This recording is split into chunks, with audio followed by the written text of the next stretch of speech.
Pag-aralan natin ang salita ng Diyos sa sermon na may titulong, Ang Pananampalataya ni Judas Iscariote. Gaya na nalalaman niyo, si Judas Iscariote ay isa sa 12 alagad ni Jesus.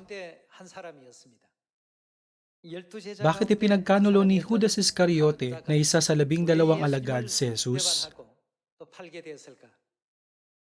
Ayon sa salaysay na nasusulat sa Biblia, ang kanyang kasakiman at pagnanasa sa mga material na bagay ang bumulag sa kanya sa katotohanan.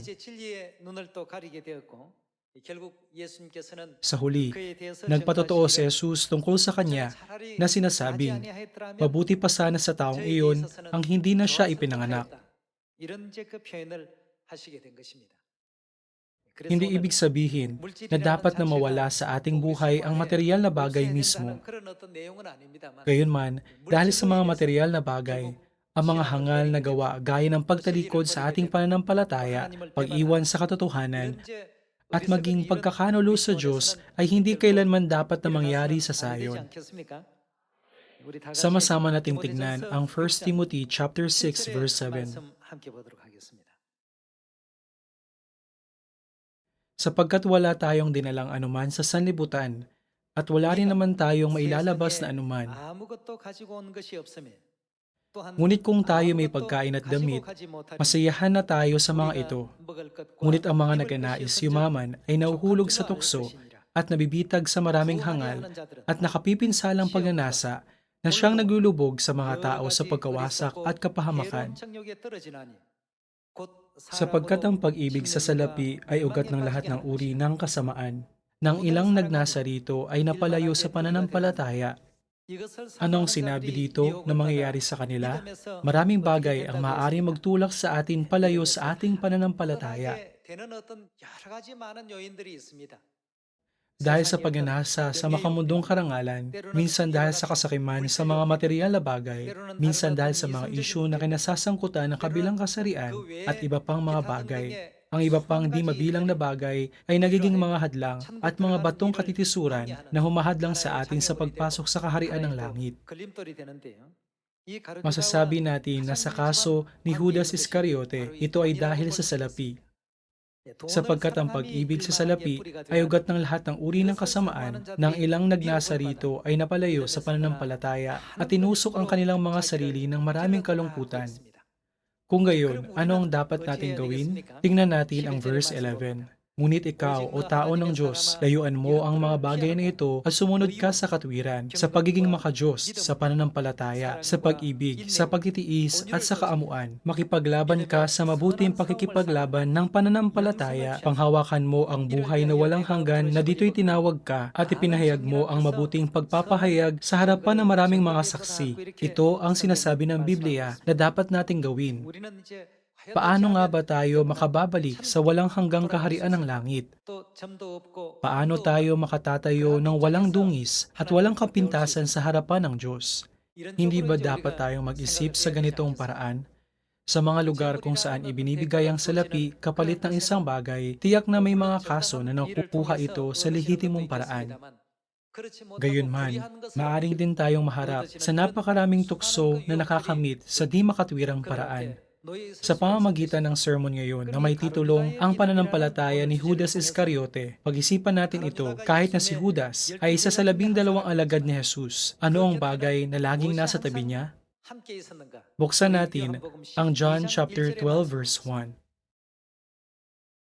6 na araw bago magpaskwa ay pumunta si Jesus sa Betanya na kinaroroonan ni Lazaro na muling binuhay ni Jesus mula sa mga patay. Siya ay pinaghanda nila roon ng isang hapunan. Si Marta ay naglilingkod at si Lazaro ay isa sa nakaupo sa may hapagkainan na kasalo niya. Si Maria ay kumuha ng isang libra ng mamahaling pabango mula sa purong nardo at pinahiran ang mga paa ni Jesus at pinunasan ang mga paa nito ng kanyang mga buhok. At ang bahay ay napuno ng amoy ng pabango. Subalit, si Judas Iscariote, isa sa kanyang mga alagad na magkakanulo sa kanya ay nagsabi, bakit hindi ipinagbili ang pabangong ito ng 300 denaryo at ibinigay sa mga dukha? Ngunit ito'y sinabi niya, hindi dahil nagmamalasakit siya sa mga dukha, kundi sapagkat siya'y, isang magnanakaw. Sa madaling salita, nagnakaw siya ng salapi. At palibhasay nasa kanyang supot ay kinukuha niya ang inilalagay doon. Siya ay isang magnanakaw sa espiritual at pisikal na nagbalak ng masama sa mga banal na handog ng Diyos. Kaya't sinabi ni Jesus, hayaan ninyo siya, inilaan niya ito sa araw ng paglilibing sa akin.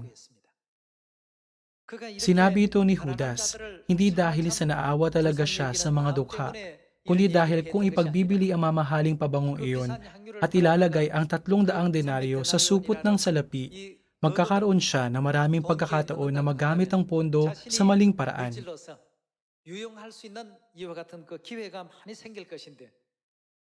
Hindi niya nanatiis na ang pabango ay hindi na ipagbili, kundi ito ay binasag at ibinuhos para kay Jesus.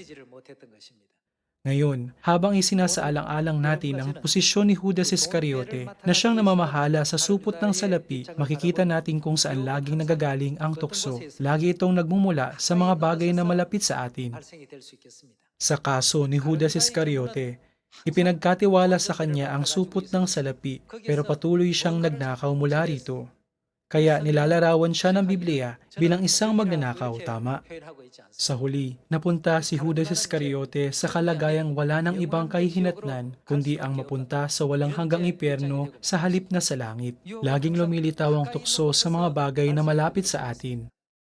Gaya ng nakikita natin sa kasaysayan ni na Adan at Eva dahil nanatili si Eva malapit sa punong kahoy ng pagkakilala ng mabuti at masama, nahulog siya sa tukso ni Satanas. Nakita niya na ang bunga ay mabuting kainin, nakakalugod sa paningin na dapat nasain upang maging matalino. Tunay na ang bawat tukso ay nagmumula sa ating kapaligiran. Gayunman, sa harap ng ganitong tukso, ang walang hanggang tadhana natin ay napagpapasyahan sa mismong sandaling iyon. Kung pipiliin ba natin ang walang hanggang impyerno o ang kaharian ng langit? Mga kapatid, walang magiging bunga kung wala ang sanhi, hindi ba? Kaya dapat tayong lahat ay sumunod sa mga salita, mga kautusan, at mga utos ng Diyos upang sa kanyang biyaya, tayong lahat ay makarating sa kaharian ng langit. Buksan natin ang John chapter 13 verse 21.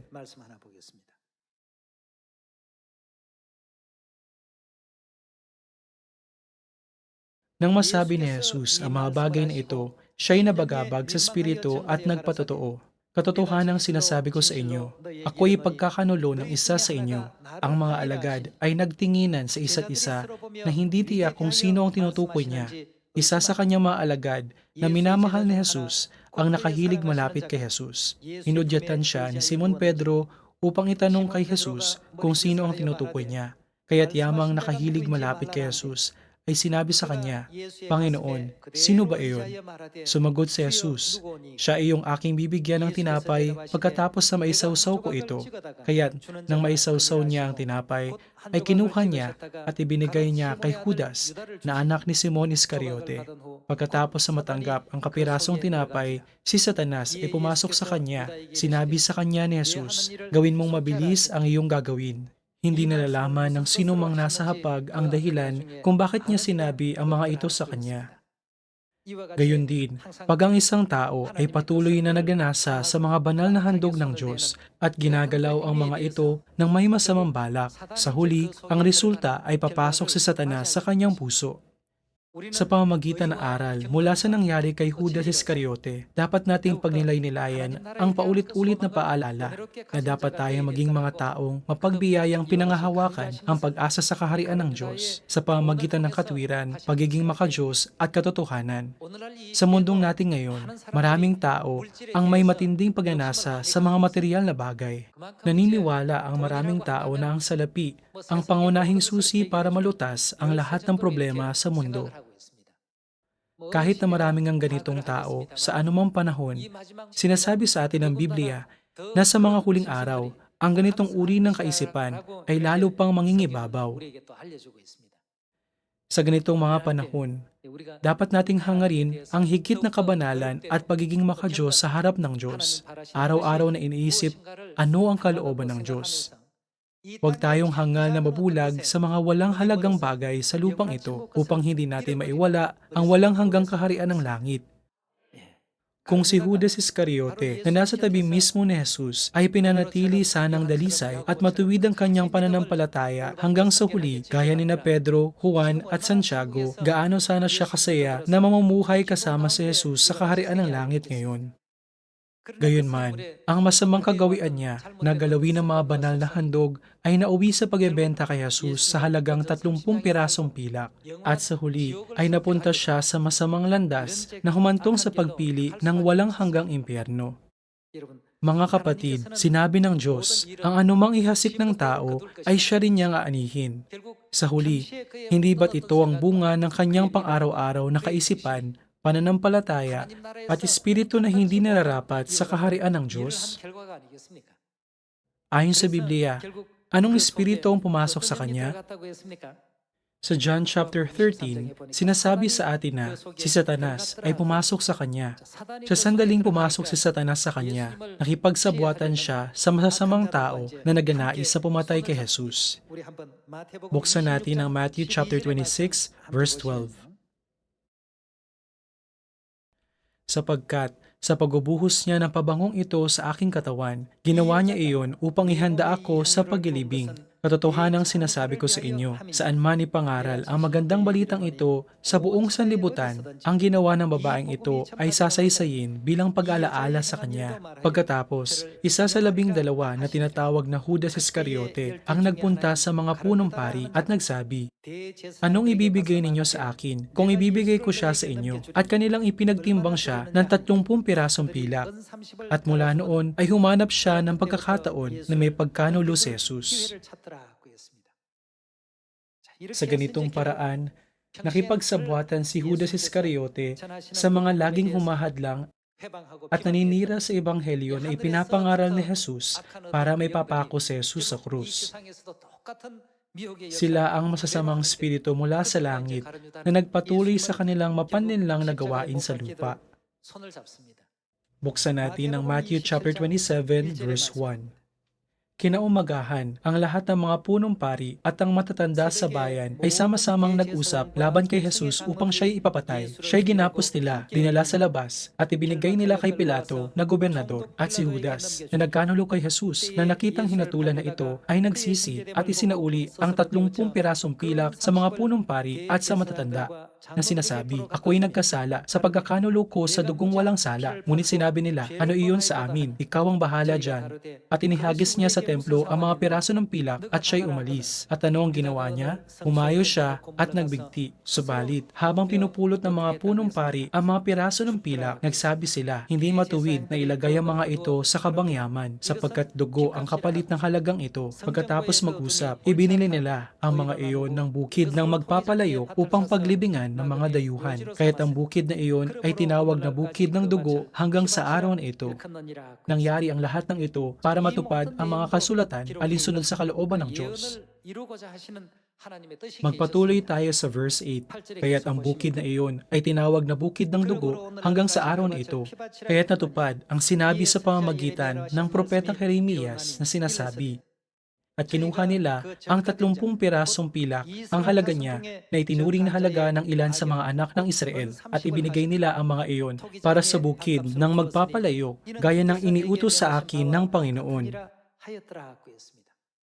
Ang bawat gawa na ginawa sa lupang ito ay tatalian sa parehong paraan sa kaharian ng langit.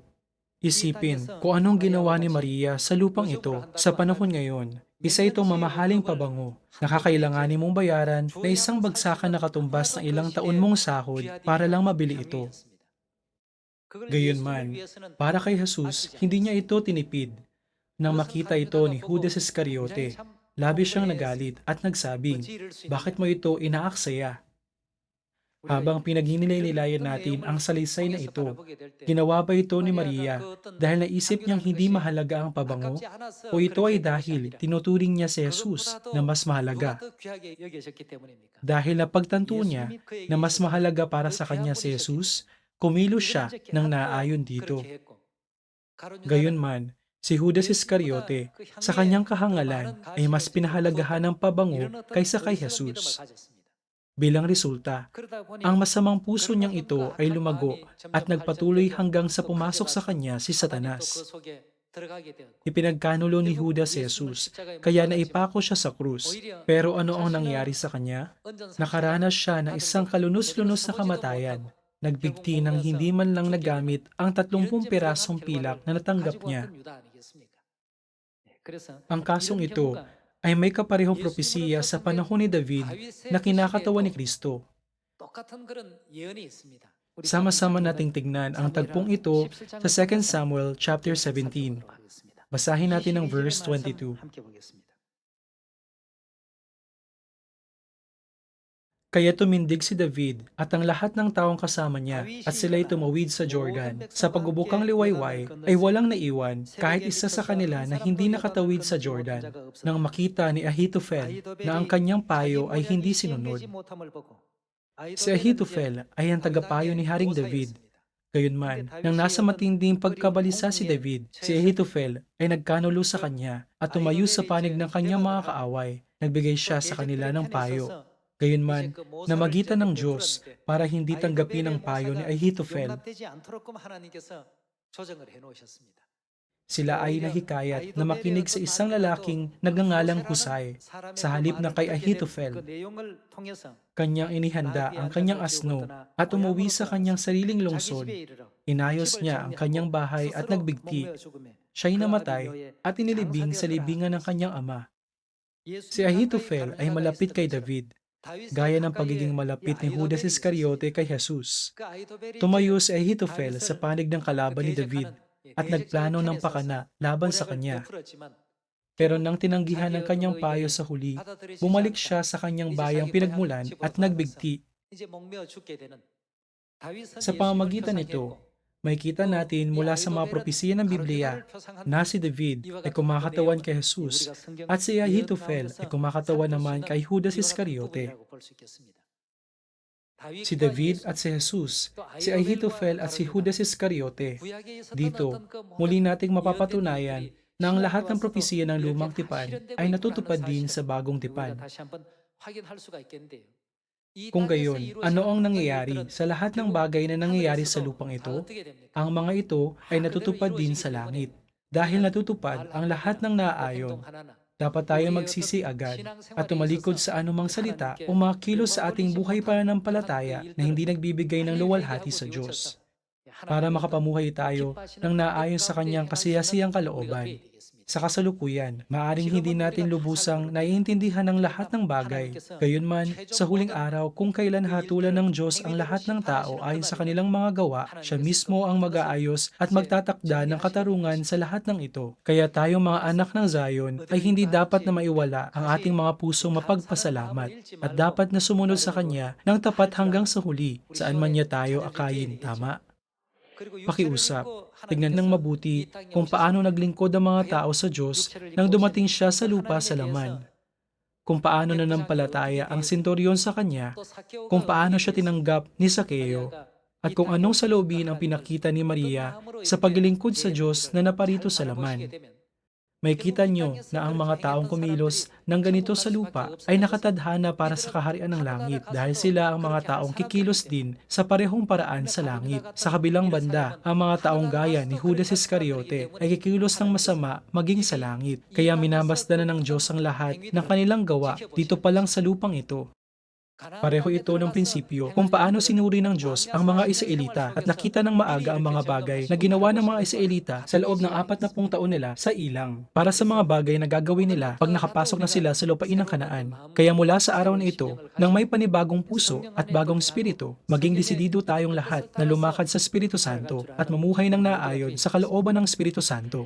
Ngayon, kahit na nalalaman na natin ng mabuti na si David ay kumakatawan kay Jesus, tignan pa rin natin ang Jeremiah chapter 30, verse 9.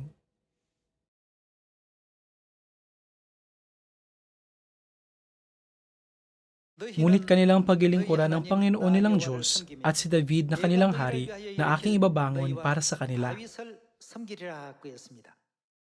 Kung gayon, sino ang tinutukoy na propetikal na David na ito sa bagong tipan? Natutunan nating lahat na si David ay kumakatawan kay Jesus. Kung gayon, gaya ng nasa tabi ni David, si Ahitofel, sino ang nasa tabi ni Jesus? Iyon ay si Judas Iscariote. Buksan natin ang John chapter 13, verse 7.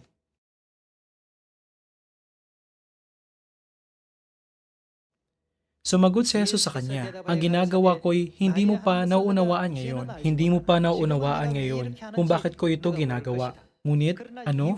Malalaman mo pagkatapos sa mga ito." Sinabi sa kanya ni Pedro, "Hindi mo hugasan ang aking mga paa kailanman." Sinagot siya ni Jesus, "Kung hindi kita uhugasan, ay hindi ka magkakaroon ng bahagi sa akin." Sinabi sa kanya ni Simon Pedro, "Panginoon, hindi ang aking mga paa lamang, kundi pati ang aking mga kamay at ang aking ulo." Sinabi sa kanya ni Jesus, "Ang napaliguan na ay hindi na kailangang hugasan maliban ang kanyang mga paa sapagkat malinis ng lubos.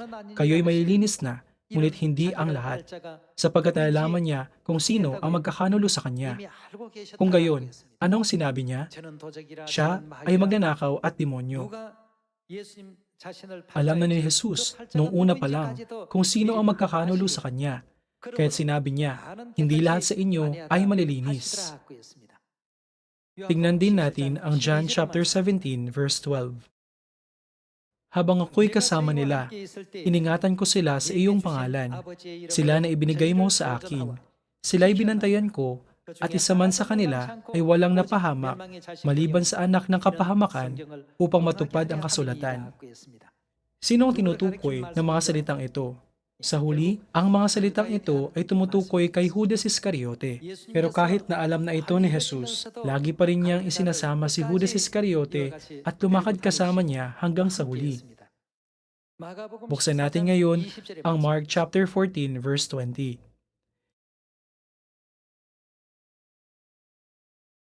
Sinabi niya sa kanila, "Isa sa 12 ang kasabay kong sumausaw sa mangkok, sapagkat papanaw ang anak ng tao, ayon sa nasusulat tungkol sa kanya. Ngunit kahabag-habag ang taong iyon na sa pamamagitan niya ay pinagkakanulo ang anak ng tao. Mabuti pa sa taong iyon ang, ano, ang hindi na siya ipinanganak." Ganito tinuring ni Jesus si Judas Iscariote. Higit sa ano paman, naging mahina si Judas Iscariote pagdating sa mga material na bagay. Ang kaisipang tulad nito na mas pinahalagahan ng salapi kaysa sa Diyos ang nagtulak sa kanya na gampanan ng papel ng taong magbebenta kay Jesus sa halagang 30 pirasong pilak. Tinitignan natin ngayon ang mga record ng isang tao na nanguna sa ganitong masamang gawa na nangyari 2,000 taong nakalilipas noong panahon ni Jesus. Kung kayo ang masusunod, anong uri ng tao ang papapasukin niyo sa kaharian ng langit? At sino ang hindi niyo papayagang pumasok? Anong gagawin niyo kung isang ganid na magnanakaw ang kumatok sa pintuan niyo nagsasabing, "Pagbuksan niyo ako, papasok ako"? Anong gagawin niyo kung isang magnanakaw o isang taong mapakiapid ang magsabi nito? Siyempre, hindi niyo bubuksan ang pinto. Gayon din para sa mga pintuan ng langit. Ano man ang ginagawa sa lupang ito ay natutupad din sa langit sa parehong paraan. Kaya ang posisyon at katayuan na ninanais natin sa kaharian ng langit ay halos sa tutukoy na sa buhay natin dito sa lupa. Kaya dapat nating isabuhay ang ating buhay pananampalataya ng matuwid. Sa halip na tumuon sa buhay sa lupain ng Kanaan, kung iisipin muna natin kung paano dapat na mamuhay sa ilang, anuman ang paghihirap na kaharapin natin, magpapasalamat tayo sa Diyos. Kung lalakari na isang taong 40 taong landas sa ilang nang hindi nakakalimot sa Diyos at magbibigay ng kaluwalhatian sa Kanya, tiyak na makakapasok siya sa lupain ng Kanaan. Hindi ba't ito ang kaso ni na Josue at Caleb? Ito ay dahil alam ng Diyos na ang mga ganitong tao ay patuloy pa ring magbibigay ng kaluwalhatian sa Kanya kahit makapasok na sila sa lupain ng Kanaan. Isaalang-alang ang mga kumalaban sa Diyos, nagreklamo at nagbulong-bulungan sa mundong ito na anyo at anino. Hindi sila nagpapasalamat, isinasantabi nila ang kanyang biyaya na para bang lumang sapatos lang ito at itinuturing nila ang katotohanan na parang walang halaga. Kung hahayaan ang mga ganitong tao na makapasok sa kaharian ng langit, magdudulot lang sila ng gulo. Kaya anong sinabi ng Diyos? Buksan natin ang Revelation chapter 21 verse 23. At ang lungsod ay hindi nangangailangan ng araw o ng buwan man upang magbigay liwanag sa kanya, sapagkat ang liwanag niya ay ang kaluwalhatian ng Diyos at ang ilaw doon ay ang kordero. Ang mga bansa ay lalakad sa pamamagitan ng liwanag nito at ang mga hari sa lupa ay magdadala ng kanilang karangalan sa kanya. At ang mga pintuan niyon ay hindi isasara kailanman sa araw, sapagkat hindi magkakaroon doon ng gabi. Dadalhin nila sa loob niyon ang karangalan at kapurihan ng mga bansa, at hindi makakapasok doon ang anumang bagay na marumi o ang sino mang gumagawa ng karumal-dumal o ng kasinungalingan, kundi sila lamang na nakasulat sa aklat ng buhay ng kordero. Ang kaharian ng langit ay para sa ganitong uri ng mga tao. Ito mismo ang dahilan kung bakit sinasaway ng Diyos ang mga tao gamit ang kanyang salita na sinasabing, "Lumayo kayo sa akin, kayong mga gumagawa ng kasamaan." Ang dahilan kung bakit niya sila tinakwil ay kung papasok sila sa langit. Tiyak na susuway sila sa mga utos ng Diyos, gagawa ng kasamaan at lalabag sa kanyang mga batas, kautusan at tuntunin. Ang kaharian ng langit ay hindi na dapat na muling maging ganoong lugar. Kung gayon, ang kaharian ng langit ay hindi magiging isang lugar kung saan makakapasok ang mga ganitong tao. Ito ay para sa mga tao na ang pangalan ay nakatala sa aklat ng buhay ng kordero, sa mga marunong sumunod sa kordero nang may nagagalak at mapagpasalamat na puso saan man niya sila akayin, sa mga mapagbiyayang nagpapahalaga sa mga utos ng Diyos at sa kanilang pananampalataya sa Diyos, at sa mga nananatiling kasama niya hanggang sa huli. Ito ay dahil ang karakter na nabuo nila sa lupang ito ay magpapatuloy sa kanila sa langit. Kaya nakarecord sa Biblia ang mga katuroang ito. Mamuhay tayo sa pananampalataya ng tama. Sa paglalakbay natin tungo sa kaharian ng langit, magpakatino tayo at magpigil sa mga sarili. Magtiis tayo at maging matyaga, at mag-ibigan tayo sa isa't isa, at magkaisa sa pag-ibig at pagkakasundo. Ayon sa Biblia, ang mga makakapasok sa kaharian ng langit ay ang mga nagtataguyod ng kapayapaan at hindi ang mga nagkakalat ng kaguluhan. Dapat matutunan nating lahat na maging mga taong gumagawa ng kapayapaan. Hindi tayo dapat na maging mga nagkakalat ng kaguluhan gaya ni Judas Iscariote, na nagdala ng dalamhati at kirot sa puso ni Jesus at nagdulot sa kanya na may pako sa krus. Hindi ba may ganitong parehong kwento sa lumang tipan, ang kwento ni Akan? Ang pangyayaring ito ay naganap pagkatapos masakop ang Jericho, ang pinakaunang lungsod sa pagpasok sa lupain ng Kanaan. Marahil walang sino man ang malaya talaga mula sa pagnanais para sa mga materyal na bagay o kayamanan. Gayunman, ang isang problema na gaya ng kay Judas Iscariote ay lumilitaw pag ang pagnanais na ito ay mas malaki kaysa sa halaga ng langit sa ating mga puso. Dahil mas pinahalagahan ni Judas Iscariote ang makamundong pakinabang kaysa sa Diyos, hindi man lang siya nag-alinlangan na makibahagi sa pagpapako sa Diyos sa krus, hindi ba? Iniisip ito, masipag tayong tumakbo tungo sa kaharian ng langit. Dito nais kong tapusin ang sermon na ito. Maraming salamat.